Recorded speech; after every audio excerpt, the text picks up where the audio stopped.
Hi, this is Deborah Atkinson, and you're listening to the Voice for Fitness Professionals podcast, your place for gathering marketing and sales information to grow your personal training or fitness business without being pushy or salesy, so that you can get the freedom and the flexibility that you love doing what you love. And today's episode is unique in that I have a guest here with me, Meredith Shirk, who's the CEO and founder of Svelte. Svelte's training has evolved over the years from a simple private fitness service into several health and fitness businesses. Meredith and her team have developed a variety of health-oriented products, ranging from foods to books to online coaching, all of which have created a reputation of authority for her in the field. On the business front, Meredith has consulted for major fitness brands and is currently developing a line of health food products. Over the years, Meredith has developed Svelte to be a multifaceted approach to attaining one's optimal lifestyle. She's found mental and physical well-being are both key pieces in the puzzle that create the best, most happy version of you. Assessing those keys takes dedication and commitment to face your fears, conquer hardships, and learn from failures. Meredith prides herself in being completely honest, upfront, and truthful. This unique set of qualities has proved to be an unmatched source of connection with her clientele. So we're here to do a little meta, actually to learn more about Meredith's business and the business of being in that business and how that's evolved. So you can look over her shoulder and learn from her. Meredith, thanks so much for being here. Thanks for having me, Deborah. I'm super excited to share as much as I can with your listeners.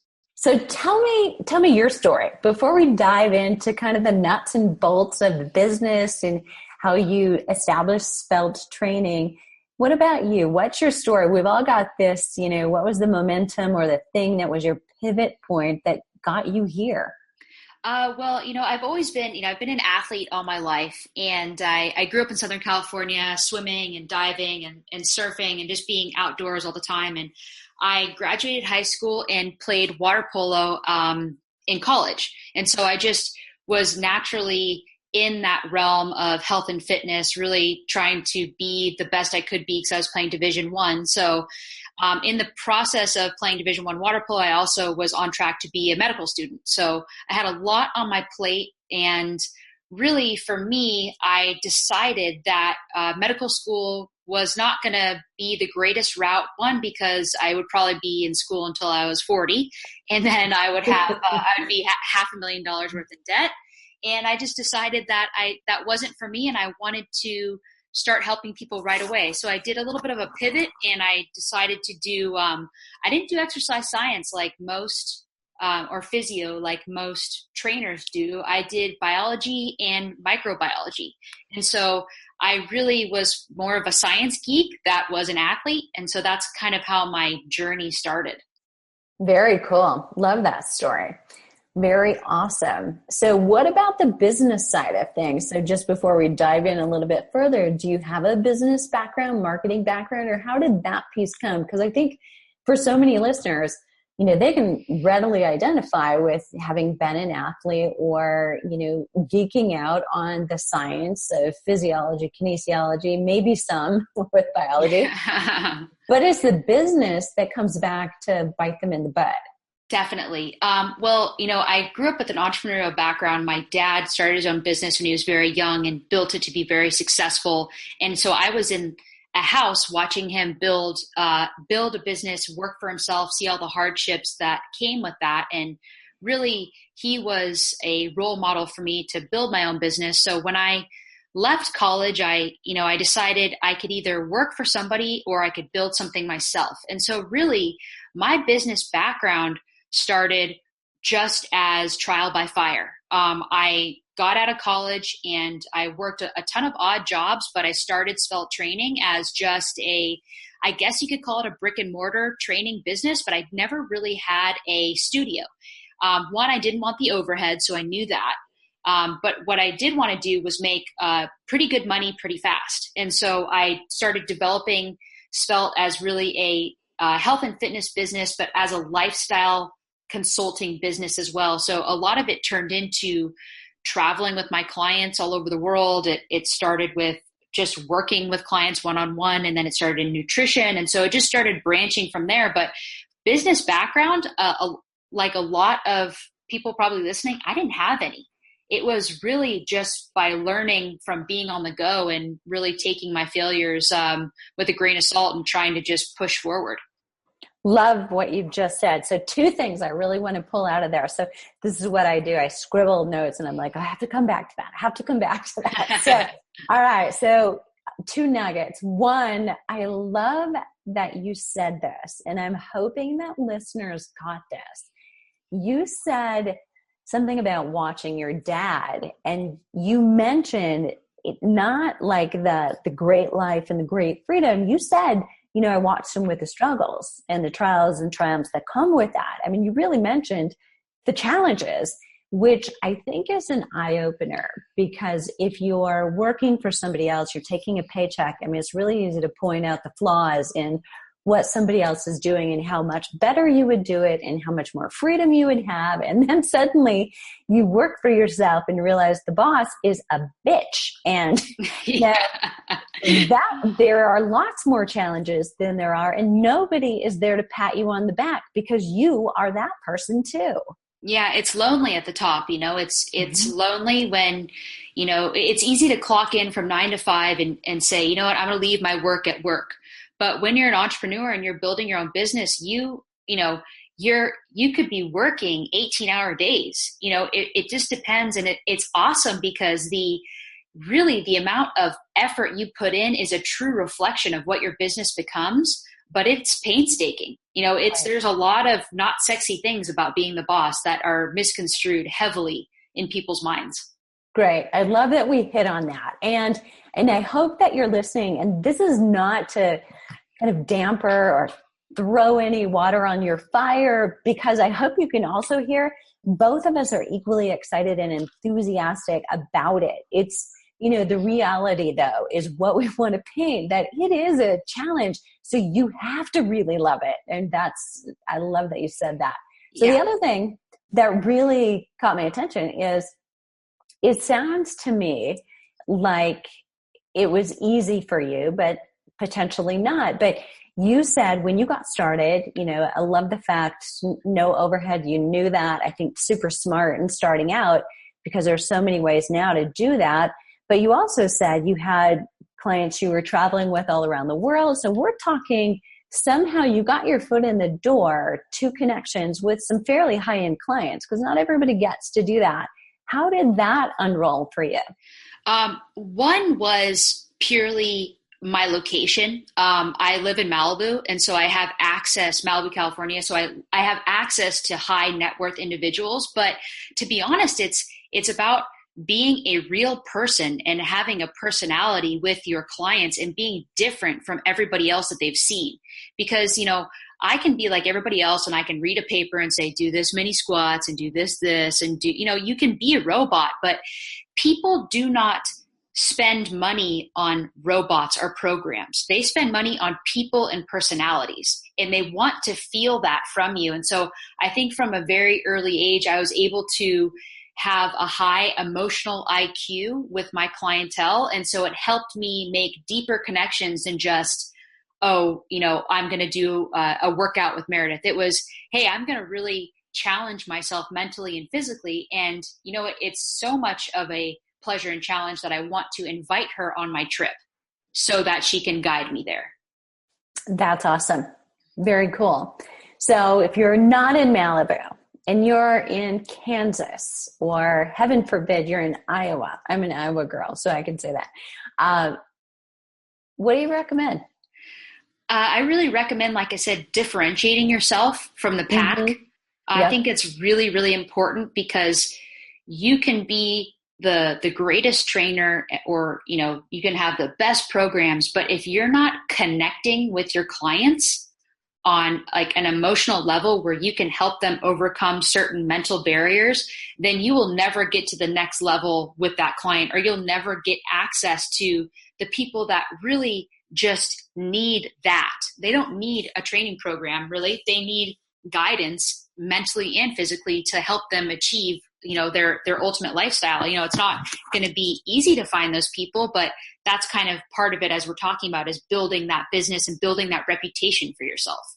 I love that. So I'm going to try to dive deep with you here. And I want everybody to know, I mean, this is not like a list of questions and we're totally flying by that. We're actually engaging in this conversation here, but I think this is something that really bears saying. And we've said it twice now, that being different is really important. And yet what I find when trainers are starting out, having kind of been in the classroom with them in kinesiology and then been on the hiring and training side, that actually we're trying to stay in this little box of, being cool and not being too different because, we're a little bit afraid what people will say.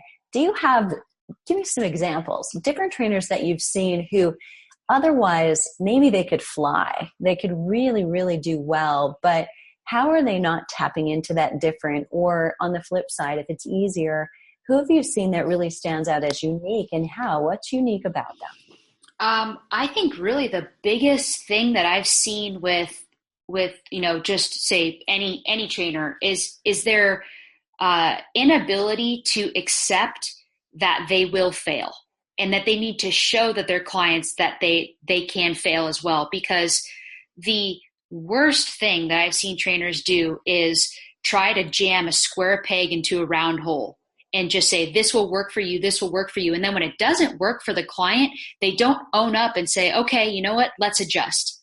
They say, oh, you must not have done it. You know what I mean? And so, I do. Like that's the biggest piece of the puzzle, where they're not showing that they're human. Like you can't, yes, you need to come from a place of authority when you're teaching, but you also need to act like a person. Like you need to own up to, okay, you know what? This didn't work. Let's be realistic about your goals. Let's be realistic about this program, and let's adjust. It doesn't mean that you failed as a trainer. It means that they're a human being and nothing's the same for everybody. And that's kind of the fun part about this job is, I'm a science geek. So I talk about petri dishes and experiments. It's like their fitness, their health is in a petri dish in front of you, and you get to experiment and help them grow. It's like, you have to see it that way. You can't see it as, okay, I've got this templated training plan that I'm going to give Mrs. Watson. You know what I mean? You can't do that. It just doesn't work. And I think that is the biggest failure that I see. And in terms of people that I've seen succeed with this, are you referring to like a celebrity name or a? And not even that. I mean, if there is, that's great. But I think it's more choosing some personality traits or something that is different and unique that stands out, that, really grabs you. Or when you see that, it's kind of like, I write a blog, and or run a social media page, and I'm sure you do too. But every once in a while I'll come across this, I wish I would have written that, so I definitely am going to post and share it. But it's kind of like that. It's like they're really standing out. They're taking a stand, and, that controversial willingness to say, I'm going to go against the flow here, and this needs to be said, that piece, any characteristics or people who come to mind, that colleagues you've worked with? I think the biggest characteristics is taking responsibility for your actions, like taking responsibility for, like I said, being human and being able to fail. Because I think people get so scared. They're like, well, if my client sees me as a failure or it doesn't work, then they're not going to want to hire me anymore. It's actually not that they see you as a failure that makes you that makes them not want to hire you. It's the fact that you didn't pivot fast enough. Mm-hmm. You know what I mean? Because people make mistakes. That's just the way it is. And so I think that really alone is the biggest failure I've seen. And the best characteristic is being able to just be open to change. Because if you're so set on one path, like this will work, whether you're, I'm 100% paleo, or I'm 100% vegan, or I don't eat this, or I only train like this, then you're going to be so limited in the way that you can interact with your clients. Yeah, love that. I totally agree with that. And I think that's, it's also a matter of, not even being, right or wrong or being perfect, but every individual, like you described, is, a petri dish. And so there are no two exact programs that are going to work. Nutrition is different for everybody. And you need to let them know from the get-go that, we're going to go down this blueprint of how to get to your best program, but we might not get it right, from day one. We have to keep trying. That's, being willing to be vulnerable, big part of it. I love that you've brought that up. Yeah, just being part of it with them. Like it's a journey together, Yeah. Yeah. So from you, working as an athlete yourself, obviously you show up every day, you've got a coach, you go through the training, you work with your team, and you're used to physically being there. And now you've transitioned, you've got more, online coaching, you've got more digital business. So let's talk about that, because that is actually the reality for everybody listening. If you're not already doing something online, providing digital programs, my question to you is why? Why? Because they're going to go get it somewhere where it's more convenient, and you may as well be the one providing it. So Meredith, talk about your transition from physical to digital. What challenges came with that? It was a huge challenge in the beginning, because really, the reason why I began to transition to digital is because, you trade time for money as a personal trainer, so there's a limit on the hours that you can work and still be effective, and so it was about 2 or 3 years into my business, and it was just rocking. It was doing really well, but I was exhausted, and I was trying to hire out, and nobody wanted the trainers that I was hiring because it wasn't the same connection that I was getting with my clients. And so I was really, I was basically with my back against the wall, kind of forced to transition because I was so tired and so getting burned out on working 8 or 10 hours a day with clients that I just couldn't do it. And so the transition for me was really difficult because I enjoy that one-on-one feeling with people. And I think a lot of trainers do. And so you have to think to yourself, well, how am I going to be able to scale me? Right? Like that is the really big challenge is you don't see these people anymore. So really you can't hold their hand as much. Maybe you saw them 3 hours a week at home, but you physically saw them. Now online, you could have thousands of clients. Like I've got thousands of clients on the lower level with some digital products, and there's not really much I can do to hold their hand. And the beginning for me was a gut check because I needed to step back and realize that the action or inaction of clients was not a direct reflection of myself as a trainer. And that was something that I really, really had to realize. And that's something that I encourage everybody who's thinking about transitioning to digital is you can't make everybody happy, but you can create the best program that you can to help as many people as you can. But there will be people that will not do things, and you can't let that eat up your drive. Great comment. Yeah, totally agree. Very interesting. And that happens physically as well. Trainers, I'm sure you are listening out there and you can think of someone who you worked with who showed up for your sessions, but didn't do the homework. They just, exactly. And you cannot want it more than they do and make them successful. You can't give that to someone. But, I am a believer. What do you think of this, Meredith? That you may be like a step, one of those 7 steps that it actually takes someone to try in their process of getting where they're going. So you're opening a door wider. 100%. You got to think about it this way. Like you said it earlier, they're going to get it somewhere more convenient. So why not from you? Mm-hmm. If you're super passionate and you really truly want to help people, you just might be one piece of the puzzle, but that puzzle wouldn't be complete unless you were there. Yeah. So it might just take time for them. And so any little push that you can give them, even if they open your program once and it spurs them to wake up 20 minutes earlier and and, get on the bike, 3 times a week. That's a great accomplishment for a lot of people. And you have to remember that you might be the catalyst for just the smallest changes, which in the long term could do huge transformations for these people. Definitely. I love that you said that. And here's what I'm thinking. So as you're talking, I'm hearing what you're saying, but I'm listening to on this big, overview, big picture, meta view of you. And here's what I hear. I hear an athlete who has worked as a team member being an integral part of a process, not just solely by herself.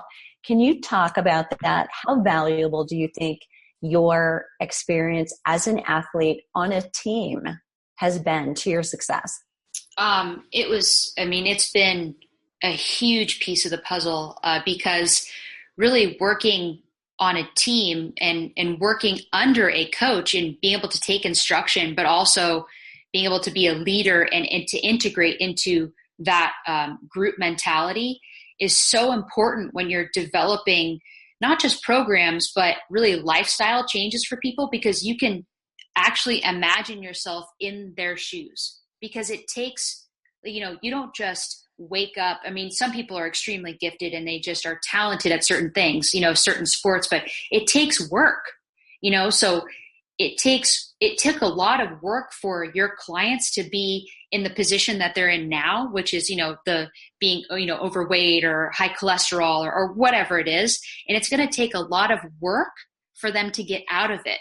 But for me, that training, that team piece of the puzzle helped me really sit in their shoes a little bit because I knew what it felt like. But it also helped me develop the leadership skills that I think a lot of clients are attracted to.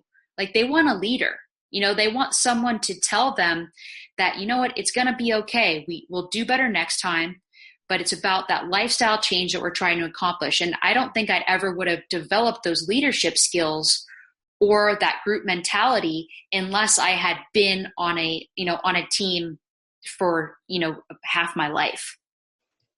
Yeah, I think I can hear it. I can just hear it when you talk, how collective you are in your planning and your talking and your vision for your clients as well as yourself. So let's dive into that a little bit. You've had a kind of a hockey stick growth pattern in your business. And I want you to share a little bit, as much as you feel comfortable, about where'd you start, where are you now, and give us some perspective so listeners have an idea. But then share, what do you attribute that success to? Definitely. I mean, I started in the digital space. Seriously, in the digital space about a year ago, really. I started thinking about online products a few years back, and then nothing really happened because I got overwhelmed with the business. But last year I felt like my back was against the wall and it needed to happen. So in the past year, I've developed a number of digital products, and that went from zero to, almost $500,000 in revenue in just under a year. Now that's revenue talking.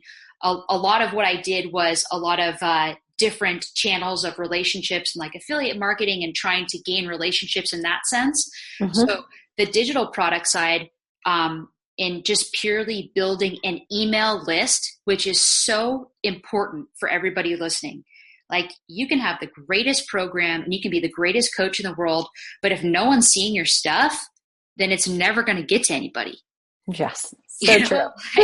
It's just be launching to crickets, and it sucks. I'm going to back you up just for a second. So let's just clarify for listeners who are not in this space yet and who this might feel like it's a foreign term. Let's define affiliate. So you and I know what that is, but for listeners, this is a way for you to begin growing revenue that's a bit more passive. And outside of that, here's my hour, give me your dollar relationship that we're also used to modeling from the very beginning. But affiliates are kind of finding people who have products and or services that you're proud to endorse and share, that are going to also help your clientele, your those people who are on your email list or the growing email list that you're getting started because you share high quality content. And it's kind of like you're a filter. So you're going to filter all of that stuff that's out there that's just time sucking and mind boggling for your clients to sort through. And you're going to deliver and say, here is this product. And ideally, maybe it's something you use or someone you know personally who's actually created it and selling it. And you promote it and get a share of that commission on the sale. That's what affiliate is. Right. And you can act in both respects. Like you can be the affiliate, or you can be the person that the affiliate is sending your offer to their list. Yeah. So that helps you grow your email list quickly. Great point. Awesome. So let's talk a little bit about email. Was that foreign to you? So here's what I run into. If you're listening and I'm describing you, you don't have to put your hand up. Know that I'm talking about you. There's a little, we used to call it call reluctance. That used to happen when marketing needed to happen. And now it's email reluctance. So many of the people that I work with are really reluctant because they're so afraid somebody will unsubscribe if they send their email out any more frequently. So talk a little bit about that. Did you have to deal with that? Definitely. I think we all go through that. It's that fear of rejection. Like you're so scared that someone's going to write you a nasty email, or someone's going to. And they will. Oh my God, they will. Even if you are Mother Teresa or, I don't care who you are, someone is not going to like you. It's the internet. You don't know who's on the other side. It could be it could be George who says his Sally who's living in his mom's basement pantless. You don't know who it is. You know what I mean? Like you have no idea who's on the other side. So you just have to. I'm not going to get that off my vision now the rest of the show. You've got to grow thicker skin. And that's not to say that you need to be disrespectful on email at all, but you have to understand it's just like growing the email list or launching to crickets. If you don't have a content available to people, how are they going to know who you are? Or how are they going to buy your product? Or how are they going to take that step? And how are you going to be the piece of the puzzle that they need to start? Yeah, so great. So great. And we need to hear it again and again and again. So if you're one of those people that are afraid to, actually, that's really how you find out. You push the envelope. If you're sending an email newsletter once a month, dial it up to go for that risky 2 times a month, right? and then the 1 time a week. And if you're there and, business is okay, but you would like more business, you dial it up to twice a week, and maybe try Tuesday, Thursday instead of, go crazy instead of just Sunday. Yeah. So, but play and test. And that's the whole thing. Yes. Test. Track. So it's not just throw things on the wall and see if they stick, but it's throw them on the wall and then record what stuck, what didn't. It's the same process you do with your clients. You do something, you see if it works. If it works, awesome, keep doing it. If it doesn't work, you adjust. That's all we can do. Yeah. So love that. And this applies, that email, those suggestions, that applies to whether you are in that brick and mortar business or you're a traveling trainer right now or you're digital. It doesn't matter. We all need to connect that way. And there is a sweet spot. You'll notice where sales increase, but so do your unsubscribes, and you have to remind yourself, I think those people who unsubscribe were never going to buy anyway. They're not your ideal client. They're just not your ideal client, and you can't lose sleep over it. And I guarantee you will in the beginning because it hurts. It hurts because you think that you're offending somebody and they hate you and they're going to write bad things about you. But you know what? They're not. They were never your perfect client. And sometimes you can't help those people. They're going to be sour forever. There's not really much you can do.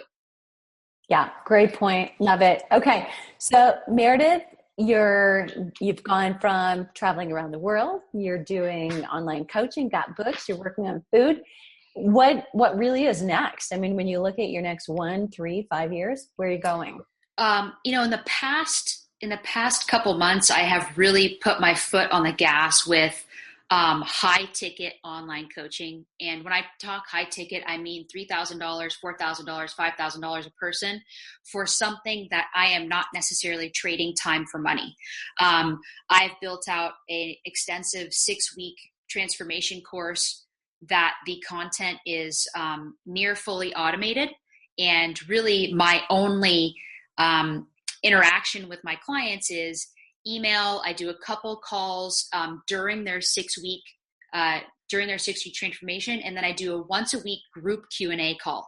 So really, that is my only connection to that 6-week group. But yet, I've had fantastic results, and so I've really put my foot on the gas in trying to scale and push that out via more marketing, more advertising, and how to really pump that up so that it becomes the $1 million business that I want it to become without eating my time up.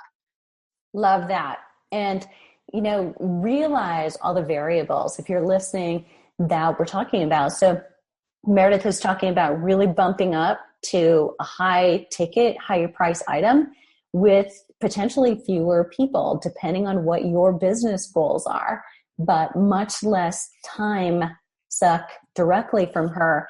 And so many ways to do that. So you could decide that you're going to jump in and you launch it and start everybody a few times a year where you really amp up your advertising, and you're probably going to get more participation during that, even if it's evergreen and it's always available to them.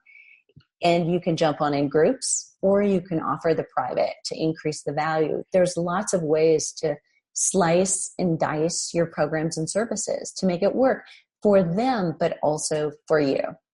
Definitely. And really it's about that time for money trading. And so that's been a really exciting thing for me because, to be honest, the higher ticket client is much easier to work with. They're much more dedicated. They want to be there. They're accountable because they spent the money, and they want the results bad. Like, they're not the ones that buy a $15 ebook and write a bad review about how it never worked because they didn't do it. Right. Hated your pictures. Hated your illustrations. Yeah, you're like, okay, thanks. Thanks for the feedback. Misspelled that word. I know. Yeah. But I think what's next for me, and I've been doing this a little bit here and there, is just helping people that started where I started, helping them grow their online business faster than they ever thought possible, while circumnavigating all the things that I totally sucked at. So, it's just helping people jump the hurdles that I just totally fell on. And it's helped a lot of people very quickly. And it's fun for me because it goes back to being in that team mentality, like those leadership skills, all those things that I started with, I get to bring back into a different realm, and it's exciting for me. Love that. And perfect person to be doing it. So, Meredith, as we get ready to wrap up, is there a question that you wish I would have asked you? Gosh, that's a difficult one. I guess it would have been, I guess I would have had you press me a little bit more on why I thought my business went so well so quickly. And so it really would have been about relationships. So if you guys are listening and you are thinking about transitioning online, a lot of it has to do with the relationships that you build with people in the space. And so you are starting from zero, and you need someone to help you. And so by creating those relationships and being a real person and being vulnerable, like all those things that we talked about being with your client, if you're that to a mentor or a coach, finding someone else to help you, that really can be the springboard between, hitting, zero and hitting, your income goals for the year very quickly. You have to be vulnerable, and you have to really reach out and make connections with people. Love that. Super, really well said. And one thing I would just derive the second step from what Meredith said is you want to create relationships. And if you want to leap some hurdles and avoid mistakes of some people who are now successful, because we all know they made mistakes. That's how they got there. You fall forward, you pick yourself back up again. but surround yourself with people who are successful. So you don't want to just look laterally to someone who is trying to grow or who's trying to do it but isn't quite where you want to be. You want someone who can reach their hand down and help you scale a couple steps. So really look around at, what do I want to be? Where are the people who are doing what I'm doing or what I wish I was doing and want to be doing in the future? That's who you want to surround yourself with. Yeah, you're the average of the 5 people you spend the most time with. And if you're the smartest person in the room, then you're in the wrong room. Yeah. Yep. You really have to be you have to be comfortable with being uncomfortable, because being an entrepreneur and transitioning online, it's going to be uncomfortable a lot, but it's so amazing to build something on your own and to have this thing that was nothing and now is something. Like it's so much more satisfying than just clocking in and out. So I urge everybody to just keep pushing forward and find those people that really challenge you, but also uplift you to be better than you are now. Perfect.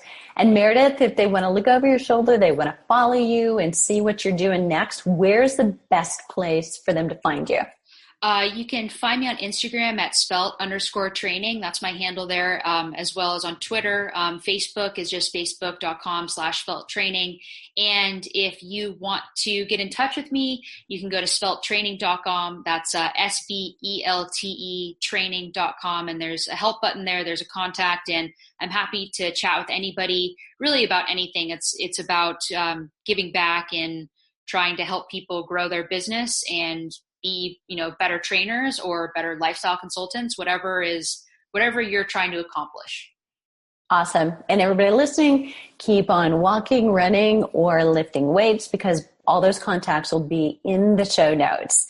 Thanks so much for joining us. And if you have a question we didn't ask or a comment, leave it below the show notes, and join me again next time for marketing and selling in a ways that's not pushy or salesy, so that you can have both the life and the business that you love.